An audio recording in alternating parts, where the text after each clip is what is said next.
Une histoire aujourd'hui qui va affecter vraiment tout le monde, qui va vous intéresser. Ça concerne Poste Canada.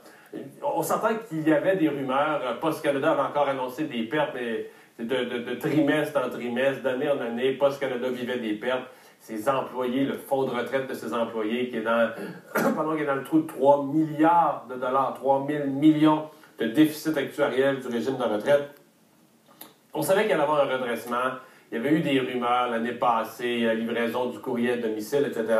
Donc là, ce ne sont plus des rumeurs, ce ne sont plus des histoires. C'est un document d'une vingtaine de pages, donc une annonce formelle faite par Poste Canada. Fini la livraison du courrier à domicile d'ici 5 ans. Donc, tous les Canadiens qui présentement ont encore leur courrier dans une boîte à lettres, c'est terminé. Il y aura donc un peu partout dans les milieux ruraux, dans les quartiers, des boîtes communes où finalement vous irez chercher, comme ça existe déjà à bien des endroits, où les gens iront chercher leur poste, mais plus de livraison à domicile.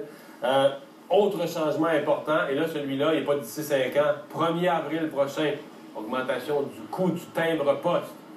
Les timbres qui vont passer de 60 quelques sous qui sont actuellement à 1 $. Par contre, il va y avoir, c'est nouveau pour Poste Canada, mais une réduction au volume. Donc, dès que vous allez acheter des rouleaux, donc des timbres en plus grande quantité, là, ils vont vous revenir à 85 sous le timbre. Et pour l'achat du timbre à l'unité, donc, on va avoir un timbre à 1 $, c'est à compter du 1er avril prochain.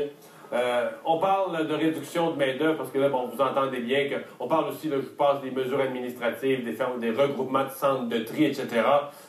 Parce que, bon, le but étant de réduire les coûts. Vous comprenez bien, donc, ça signifie, entre autres, la livraison du courrier à domicile, c'est beaucoup d'employés, beaucoup de monde, les postiers.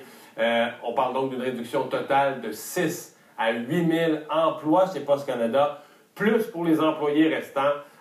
Des renégociations de conditions de travail, donc une histoire syndicale qui va être à suivre. Mais dans ce qui affecte les consommateurs, c'est vraiment le prix des timbres et la fin des livraisons à domicile.